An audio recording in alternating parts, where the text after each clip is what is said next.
quoi le risque d'avoir une dette de 3 200 milliards de trois mille Mmh. deux cents milliards d'euros? Parce que c'est un peu abstrait, mais c'est quoi fondamentalement le risque pour nous investisseurs? Écoutez, c'est un risque qui est très connu, mais je voudrais faire un petit point de détail au départ là, c'est que la dette, c'est pas automatiquement mauvais.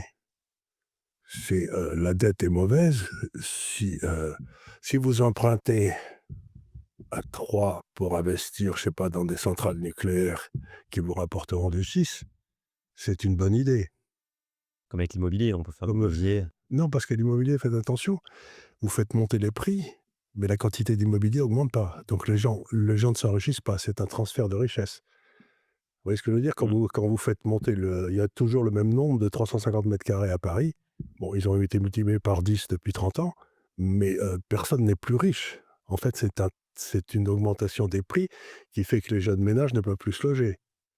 C'est pas un accroissement de la richesse, c'est que les vieux qui avaient des appartements sont devenus plus riches et les jeunes sont devenus plus pauvres. Mais la France n'est pas plus riche parce qu'il y a le même nombre de mètres carrés.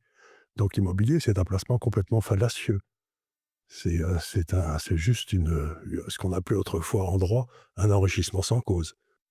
Vous êtes, de l'école de ne pas acheter d'immobilier? Ah ben j'ai pas dit ça, parce que ça, si les gens continuent, moi j'ai de l'immobilier, mais c'est simplement parce que je trouve que vous ne vous enrichissez pas. Moi, j'ai compris comment je pouvais m'enrichir aux dépens des autres, donc j'ai acheté de l'immobilier pour moi. Mais ne me dites pas que c'est un enrichissement général. J'ai piqué de l'argent à mes enfants, quoi, c'est à peu près ce que j'ai fait. Donc c'est pas du tout, il faut bien faire la différence, c'est que, heu, le but d'une économie, c'est de créer plus de valeur, c'est tout. Et aujourd'hui, le vrai problème, c'est que nous créons de moins en moins de valeur.